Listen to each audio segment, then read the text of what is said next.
So, welcome back to ModCons. Today we are here with Sam Hall. Sam is the director of CEN, the Conservative Environment Network, a think tank raising awareness of environmental issues. Famous for their merch, some of my favourites are Conservatives' Cut Waste Bin Tote, and of course the iconic Build Back Beaver mug. CEN is a key player in the conversation around conservative environmentalism.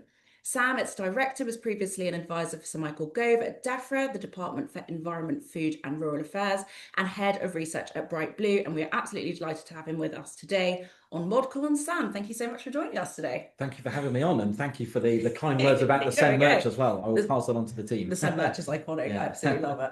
I'm looking forward to this year's merch, whatever comes out. So, Sam, you are the director of CEN, the Conservative Environment Network. Could you tell us a bit more about what CEN does? Yeah, of course. So CEN was set up around 12 years ago, really to remind Conservatives that we have this really long and proud environmental tradition within our movement. There's often the thought that environment is a left-wing issue. It's something that only the left can talk about.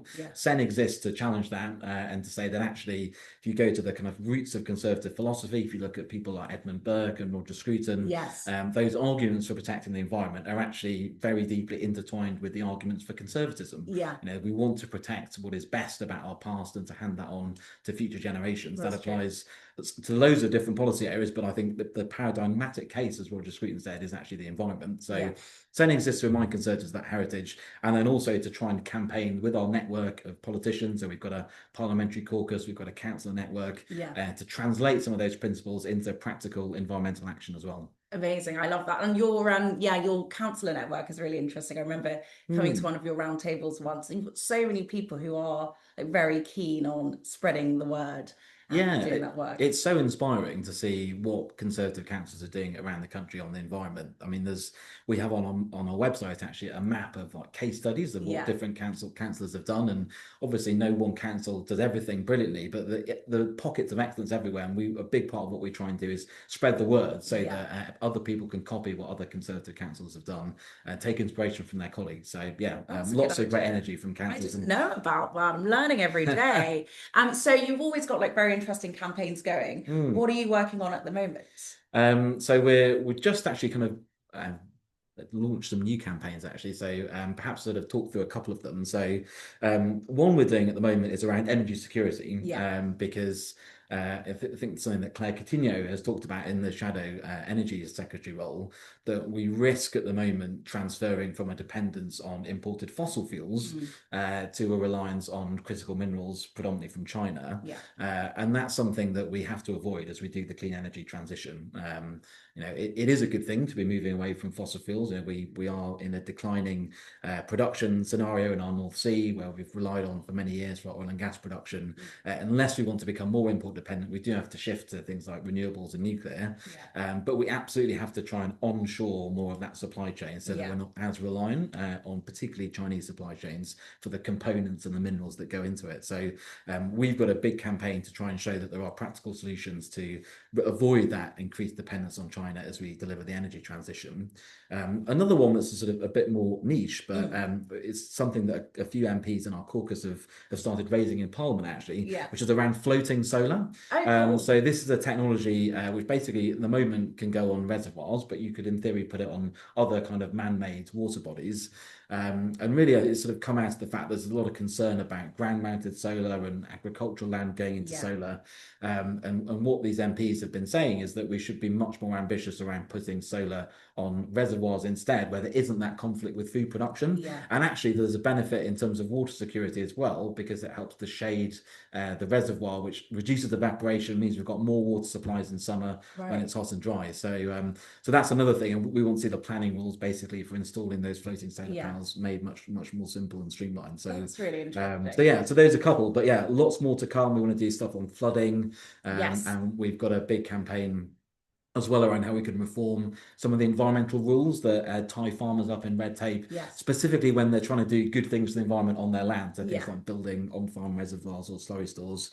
We give them grants to do those things, and then we also make them go through the planning system and pay planning fees. So it's not very joined up, and that's something we think could just be made much simpler, make life easier for farmers, make it much easier for them to play the role of stewards of the countryside that they do so well. That's good. And like practical things, I think, are the things that we could be kind of advocating for, because we know that Ed Miliband, he's not really necessarily living in the real world on a lot of the things he proposes. Some might say, but we will come to Ed Miliband very soon. So actually, you recently tweeted that we need more exportable tech that others will buy. Is the floating solar panels something that we are producing, or is it something that we should be producing? I don't think we'll produce any floating solar, no. Yeah. I think really what that was about is it's trying to think through what we can practically do as the UK Yeah. in terms of tackling climate change, Yeah. because we are only 1% of global emissions. I think Right. slightly smaller than that. So, if we get to net zero tomorrow, that is not in and of itself going to stop climate change. Mm. The only way that we can do it and have that influence beyond our 1%, I think, is in two ways. One is if we manage to decarbonize and also have really strong economic growth, really cheap energy, Yeah. and then that can become a model, a template that other countries will follow. We can do a sort of proof of concept, if you like. Yeah. I think the last government did manage to see that emissions reduction and growth, but I think we've seen in the last couple of years really high electricity prices, and I Yeah. worry that we're not on track actually to be that model. And actually, people will look at the UK at the moment and think we're probably not a great Yeah. case study to follow. So I think we're not doing so good on that one. But then the other area is if we can be pioneers in a couple of really key breakthrough clean technologies. Yeah. Which we can develop here with our world-leading universities and scientists. We can make really cheap, crucially, Yeah. so that other countries then want to buy them from us, and we can export that tech around the world. It could be in things like advanced nuclear, it could be in Yeah. things like next generation batteries, sustainable aviation technologies, for example. I think there's a range of different things that we could be a kind of Yeah. leader in helping to develop and commercialize. But that is another way in which we can have an outsized ability to influence climate beyond our 1% of global emissions. Right. So should we just focus on a few things? So say, okay, we're going to be the best in nuclear. Should we just focus? I think we spread too thin, perhaps? I think there's a really strong case for that, yes. I think there are some things that make good economic sense for us to do. We'd want to do them anyway, regardless of climate change. So things like insulating our properties, Yes. which helps to save money on people's energy bills. I think the shift to electric vehicles, the air pollution reasons for wanting to do that. And I think, they're so much cheaper to drive than a petrol and diesel car. I assume you can charge up at home as well. But I think, again, increasingly cost is driving that. So there are some things that will help with climate change that we should just do for other reasons. Yes. But I think if you're looking purely at what we should do in terms of spending money on tackling climate change and where we can have that influence, then I do think being selective about where we can really add value in terms of technology development is a sensible strategy. Yeah. So, like, one of the things that I think Ed Miliband talked about in his speech, in his conference speech, he name-checked small modular reactors. And you also, in your policy paper, Market-Led Green Growth, spoke about this. The last Johnson government spoke about this. I feel like we've spoken a lot about it. What's happening with SMRs? Like, why aren't they progressing? What needs to be done? It has been painfully slow. So it all goes back to I think George Osborne when he was Chancellor in the coalition government, and he kicked off the first small modular reactor competition to try and pick a developer that would produce a reactor which we could then buy and get them rolled out across the country. That competition ended up sort of falling victim of the change in Prime Minister. So when Theresa May took over, that kind of ground to a halt. Boris Johnson then kind of rejuvenated it and brought the competition back. And it sort of had a second iteration. But then we had the change in government with Ed Miliband coming in, and he delayed the outcome of it for about a year. And so it's been continuous delays on it. And, if you were to sort of pick the most likely winner back in 2015 when George Osborne started on this, you'd have said Rolls-Royce because they are the British company, and there'll be kind of jobs and industrial benefit from giving them the contract. And lo and behold, they were the ones that did actually end up winning it. So we could have saved ourselves a lot of hassle over this sort of 10-year delay over the competition and just got going with them. In the meanwhile, countries like Canada have powered ahead and started actually putting some of these reactors into development. So I think we've lost time, but I think it's good that Rolls-Royce have now got the contract to develop it. And I think we've absolutely got to now start commissioning them to build specific reactors because I think it's good that they've got the design has been sort of selected now, but there's still a lot of hurdles yet to go before we actually start to see these reactors being built and generating clean electricity, which is what we all want to see. So yeah, I think they can play an important role, because with some of the bigger reactors that we've built recently, like Hinkley, the one that we're building in Suffolk as well, Sizewell, they're so big, and the scope for cost overruns, I think, on projects that are that big and complex is much greater. Whereas if you have these smaller reactor designs, fewer things in theory can go wrong, and you can basically learn by doing between the different reactor designs. So rather than have these big one-of-a-kind projects, you can copy and paste essentially, and that generates efficiencies. So hopefully these reactors will give us a slightly cheaper way to develop nuclear power and give us that sort of firm, reliable, clean power that we're going to need to complement renewables and gas as part of our energy mix. That makes sense. But so how long will it take for them to start? So people reckon mid 2030s is a sort of plausible date for them actually starting to generate electricity. But I think, like lots of infrastructure projects, though, we just need to get much faster at building stuff.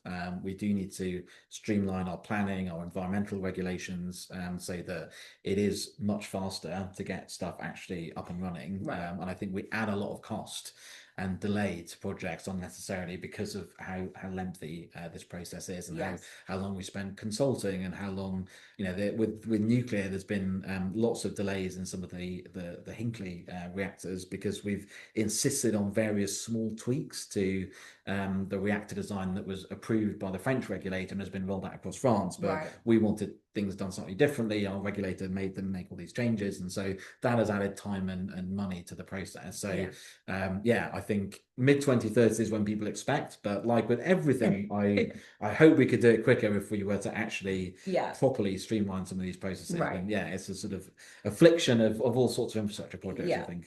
Well, I guess that's the argument against bigger reactors, is firstly you've got the planning issues. People don't necessarily want them in their areas, so that's why you kind of go for the small modular reactors. And but they don't seem to be that much quicker either.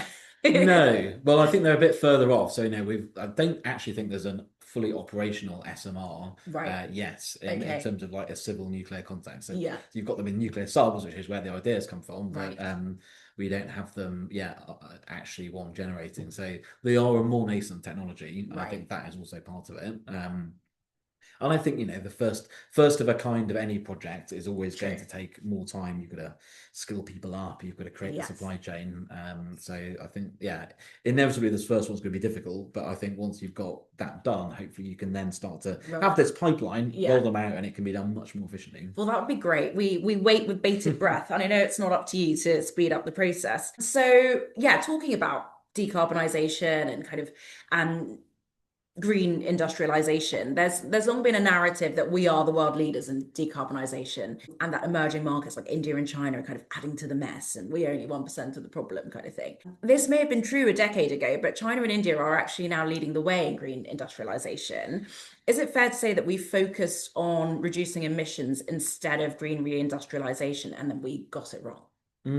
Good question. I think China's a really interesting case study actually to look at how they've approached decarbonisation. Arguably, they have approached it in a smarter, more rational way than we have.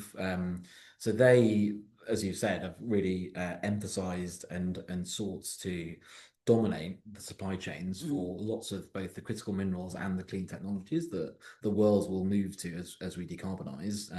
They've got really strong grips over things like solar panel manufacturing, increasingly over winds. They don't have a lot of the kind of rare earth deposits themselves within China, but they process most of those rare earths in China. So they've got most of the supply chain pretty locked down on critical minerals. And I think all of these things mean that as the rest of the world is decarbonising, they're increasingly relying on and buying Chinese tech. So China is benefiting from that process. I think if you look at what they've done domestically, though, that's sort of even kind of more interesting in terms of their own pathway. So they are still increasing emissions. It's expected they might peak this year, although statistics from China see people take with a pinch of salt, rightly. But it's expected they will sort of finally start decreasing emissions in the second half of this decade. A big part of that is because they've been really rapidly growing, but they have also been building new coal-fired power stations as well. Admittedly, not always utilizing them or running them at 100% capacity, but they have been building coal still alongside their wind and solar. But what they've done really impressively is start to electrify their heating, their transport, their industry. And so, whereas we're still very reliant on petrol and diesel cars, on gas central heating, and on gas in industry, China have moved much more rapidly towards electrification, and they're actually the most electrified of the kind of major powers now in terms of like the share of their energy consumption that is from electricity. And I think they are now starting to gradually decrease the carbon intensity of their electricity. They're building more. They're the world's biggest investors in solar. But basically all the rest of the world combined is China. China beats them in terms of its domestic solar deployment. So they are huge renewables investors. But as I say, they have been building coal as well. And I think the challenge for them now is to try and bring their electricity prices down. Bring their electricity emissions down whilst keeping the prices low. Because that's where I think we've gone wrong. So we've sort of focused on doing the electricity decarbonisation first, and I think for a range of reasons, our electricity prices have been high, and they're increasing at the moment because we're funding lots of the costs of these green schemes through levies on bills.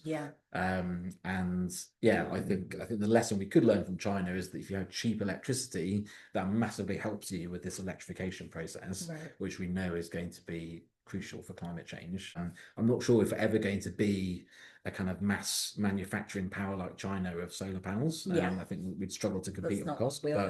But we should be trying to capture more of the supply chain for sure, in some of the higher value bits of the value chain. And do you think, now this isn't one of my questions, but I feel like China have kind of mastered this supply chain by being quite, I don't want to use the word aggressive, but going after countries or making pacts with countries and investing in other countries, like in Africa, where the resources are, right? So they're doing a lot there, they're building and they're lending, they're doing whatever needs to be done to make sure that they are there. Do you think because of our kind of past as a country, we're a bit too shy to really go to countries within Africa to actually say, look, we'd love to help in this area or invest in this or whatever that might be? I think so. I think that's part of it. I also think it's a money thing as well. So, China have their Belt and Road Initiative, which is, a huge sort of financing projects for infrastructure in developing countries, and they're using that to sort of buy influence and to help them control some of the supply chains we've just been talking about. And there was an effort under Joe Biden and Boris Johnson and the EU at the time around COP26, the UN summit that we hosted in Glasgow, to set up a kind of developed world equivalent of the Belt and Road Initiative. And we had some warm words in a press release, and everyone agreed to set up this fund, but then we basically didn't put any money in it. So as a result, there's been no counteroffer really from the West. I think because our aid budgets are overstretched and, we just haven't been willing to commit the resources to doing this. But I think China obviously have, and I think they're kind of reaping the benefits in terms of the geopolitical advantage that they've managed to secure from it. Yeah, absolutely. And I think, when you look at immigration, I think if you're developing countries where people are emigrating from, then ultimately you kind of fix your immigration problem as well. But I guess that's a topic for a different podcast. But talking of COP 28, 29, 30. Now, the skeptics will say, we've got a COP coming up, so we've got COP 30 coming up. Is it a waste of time? Is this just global navel gazing? People say we know the target. Why do we need to send delegates en masse every year, fly them out across the world to talk about what we already know we have to do? Well, I don't think so I think there's good reasons to be skeptical about how much these COPs achieve. As you say, particularly now that we've got the kind of framework agreement, the Paris Agreement that we agreed back in 2015, where we sort of were going to limit global temperature rises to 1.5 or 2 degrees. So that was the kind of breakthrough COP really that gave us the framework. In theory, these subsequent COPs have been about holding countries to account and saying, are you actually cutting emissions in line with those goals that you signed up to? And I do think, the value in the COPs now, I suppose, is really, well, twofold. One is providing that accountability mechanism. So, world leaders go, or at least they should go. Keir Starmer apparently is going to go. Yeah. But they should be going, and they should be saying what their country's doing. And, that's an opportunity for the civil society, for the media to scrutinise to see if their words are actually matching up, or their actions are matching with their words. I think that's a good forcing mechanism for kind of more action. But I think, in terms of the other areas, I think trying to get countries to agree unilaterally on kind of new steps to take on climate change, I think is incredibly difficult. And you always get countries that want to block stuff or want to sort of frustrate that process. So I think what we're increasingly seeing at COLS, which I think is a good development, is coalitions of the willing forming. And we saw this in Glasgow when the UK hosted it, where we had these coalitions around, for example, ending deforestation by 2030, or phasing out combustion engine vehicles. Which a lot of kind of UK leadership helped to bring together. So it's not about getting everyone to agree to it, these particular steps, but it's about trying to build the coalitions, keep adding countries to them, and hopefully kind of making incremental progress. But I think they could be, COPs could be far smaller, they could be much shorter, they could be much more focused. Be virtual. They could be virtual. Well, I do think in-person meetings are generally better for kind of having these important dialogues. And, we're talking earlier about the fact we're only 1% of emissions. It is a global problem, and we do need to solve this globally. We need other countries to be doing much, much more. The UK has definitely gone further and faster than pretty much any developed nation. So, I think it is important we have these fora where we can pressure other countries to do more. But I'm sure there's stuff you can do to change, to make them more effective and a bit less wasteful. Fair. So talking of, COPs that have come before. So like 5 years ago, I think it's fair to say that we did have a cross-party consensus that climate change was real and the best way to solve it was through net zero. Under Theresa May, then Johnson, the Conservative Party definitely led the way on this. However, it does seem that consensus has shifted, first with Truss on fracking, then Rishi, now Claire Coutinho reevaluating the need for net zero targets. Is the green consensus over, or is it simply the end of the road for net zero? What's in that question? I know, they're always long. So I don't think that climate change, I don't think you're seeing kind of challenge around the idea that climate change is real. I think if you read and listen to what Kemi and Claire have said about climate change, they've been really clear that they still see it as a threat that the UK should tackle and sort of needs to address. And I think more what they've been trying to say, I suppose, is that our approach to addressing it has not been effective. Even if your goal is to reduce global climate change, some of the actions we've taken have been counterproductive. And they've given examples around high electricity prices, which, as we're talking about with China, that means that your electrification that you need to do is so much harder, so much more difficult. As well as the fact high electricity prices are just really toxic for the public and undermines popular support for climate action. So I think I think some of the critiques that they've made have been absolutely correct, and I think the challenge now for Conservatives is to generally set out what a better, more effective strategy would be that is rooted in authentic Conservative values. I don't think it's credible to say we're just not going to do anything about it. It's a global problem. I think a country like the UK should be taking steps both to reduce its emissions pragmatically, but also pioneer technological innovation that other countries can then use. I think that's in line with what we believe as Conservatives in terms of our duty to future generations, and I think economically it's in our best interest to stop this problem from getting wildly out of control in terms of the impacts that we might face here in the UK. The approach Ed Miliband is taking, which is very statist, reliant on bounds and taxes and sort of central planning, versus a more market-led approach, which I hope the Conservatives will develop as they kind of move through their policy renewal process. But I think that's the debate we should be having. We shouldn't be debating, is it real or not? Yes. Yeah, I think that's fair. And in terms of like public opinion on net zero and that side of things, do you think it's a post-COVID kind of backlash? Is it just that people just feel like they've got so much less in their pockets these days that it's just not a priority to them? So I think, yeah, it's really interesting to look at public opinion on things like climate change, Yeah. because concern about climate change hasn't really fallen. People still say that they think it's real, that it's a threat that politicians should tackle. I think the couple of things have changed, I think, in the last few years, and maybe it is a post-COVID thing, I don't know. Yeah. One is the salience has fallen. So, it used to be, if you go back 3 or 4 years ago, that it would be regularly in the top 3 or 4 issues that people would rank as being the top issues facing the country. It's now more like sort of 5 or 6. Yeah. So it's definitely dropped down in terms of issue salience.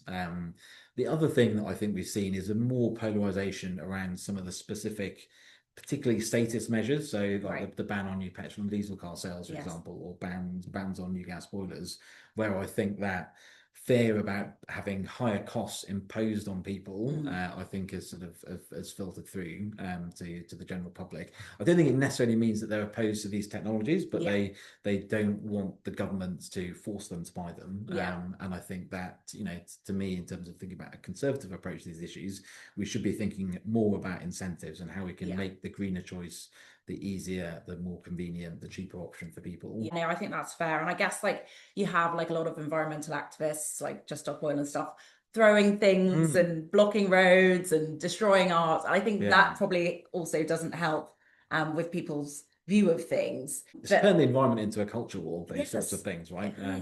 It's really coarsened the debates. It really has. Lots of people, I think, want to take practical steps to improve the environment, to hand on a better world to their children and grandchildren, but do not want the kind of radical left green politics that those processes espouse. Deeply unhelpful. My guru in farming is Jeremy Clarkson, and if anyone's watched Clarkson's farm, you will see that the effects that climate change is having on our farmers. What outside of removing the family farms tax can we do to help British farmers? Under the last government, we witnessed a lot of schemes designed to help farmers regenerate the soil, promote biodiversity, quite controversial topics. Is that the future of farming, or should governments just get out of the way, full stop? I think there's a lot that government can do to help farmers, and I think a big part of it is, as you say, getting out of the way. And as I mentioned earlier, there are things that we are encouraging farmers to do in terms of becoming more sustainable, which we're giving them grants for and then making them apply for planning permission for. So, there are technologies, things like gene editing, or even agricultural drones, which we heavily regulate, make them almost impossible for farmers to use. Again, they can help farmers become more sustainable and more productive. We should just remove and streamline the regulation around some of those technologies. So I definitely think there's a big place for that. I do think there's a role for targeted sort of support, particularly for this shift to more sustainable practices. I think there is an upfront cost for farmers to move and implement some of these practices. I think they offer the opportunity to save money in the long run in terms of sort of running costs. Having greater resilience of their land to extreme weather and so on. But I think if government can provide that funding, and direct it towards, these schemes and this delivery of public goods, as Marco used to talk about public money for public goods. I think that can help farmers' finances, also deliver some of our environmental goals, and help us with becoming more resilient, which I think is so important for our food security.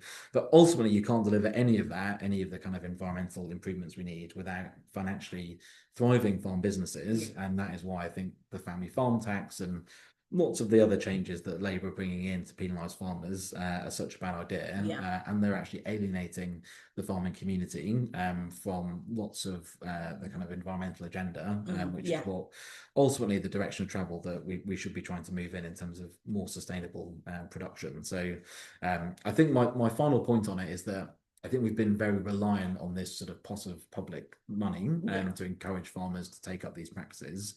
I would like to see much more emphasis put on trying to attract private financing to do that, whether it's supermarkets rewarding more sustainable practices from farmers within their supply chain. And I think there's some companies that do that already, but it should be much more widespread, or whether it's water companies who are paying farmers to reduce some of the runoff into our river courses. Right. Again, I think that's something that we're seeing some examples of, but the regulator should be much more permissive about allowing water companies to do that. Yeah. Again, another great source of revenue potentially for farmers. So Absolutely.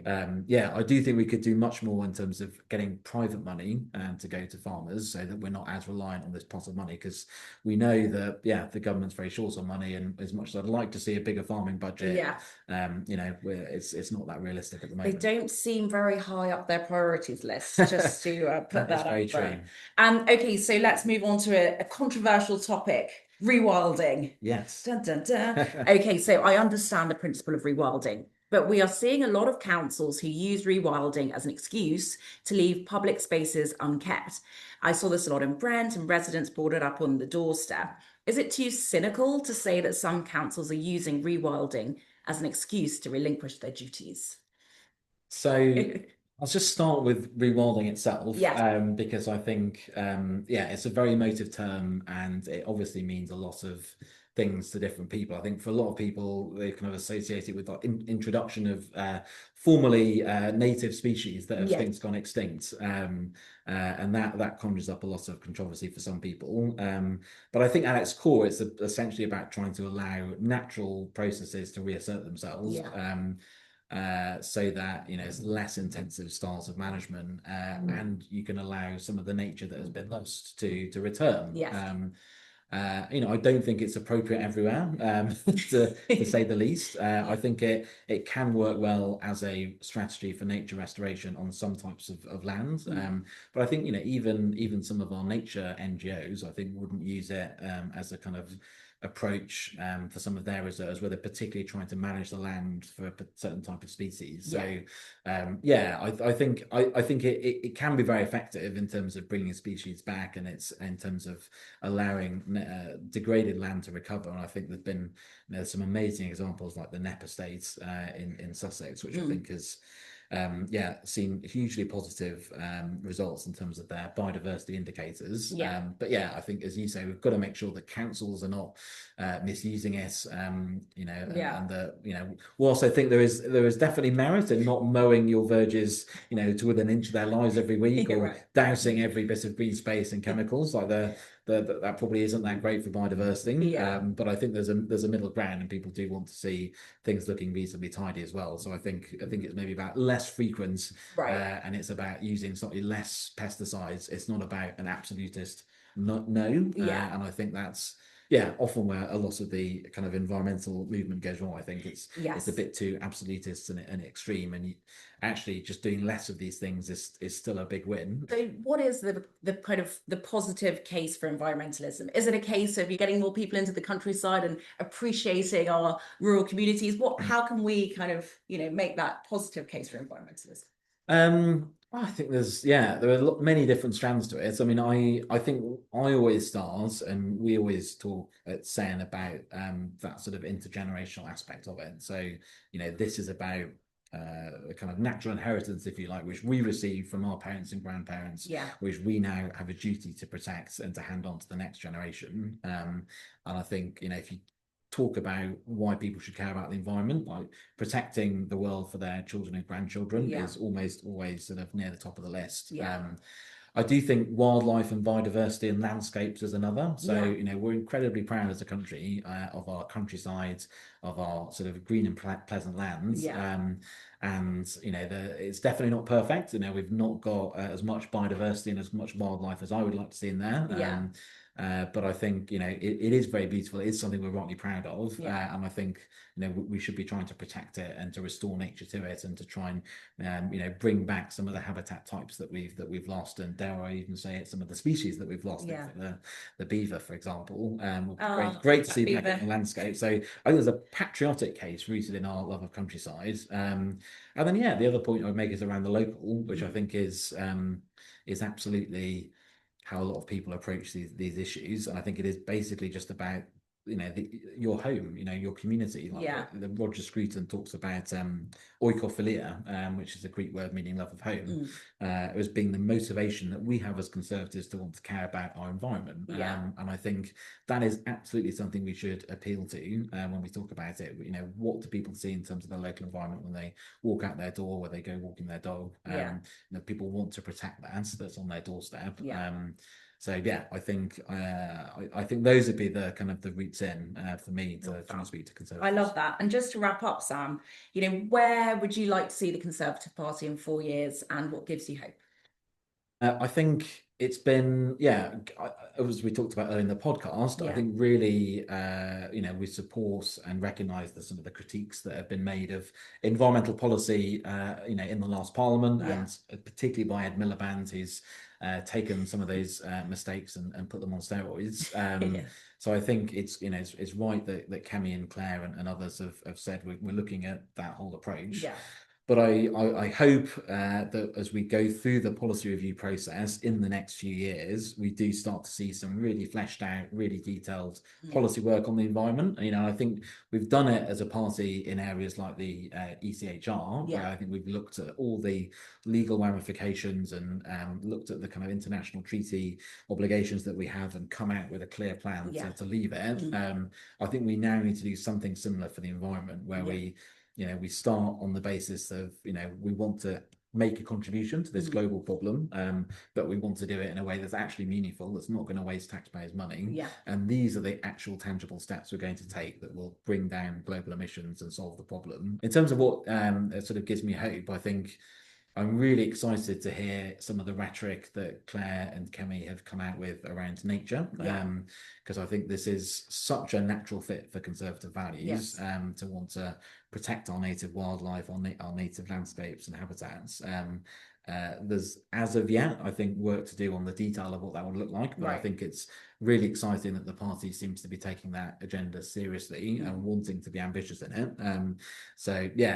When we were at party conference a few weeks ago, we had loads of people come up to our stand and sort of make that point as well. So I think they'd have lots of support, I think, from the grassroots and the activists in really having a compelling offer on nature. And I think the public as well, who I think are increasingly waking up to the importance of restoring our nature. So I hope that can be a big political rallying cry for the party going forwards. Well, Sam, thank you so much for joining us today on ModCons. It's been amazing. Thank you for having me.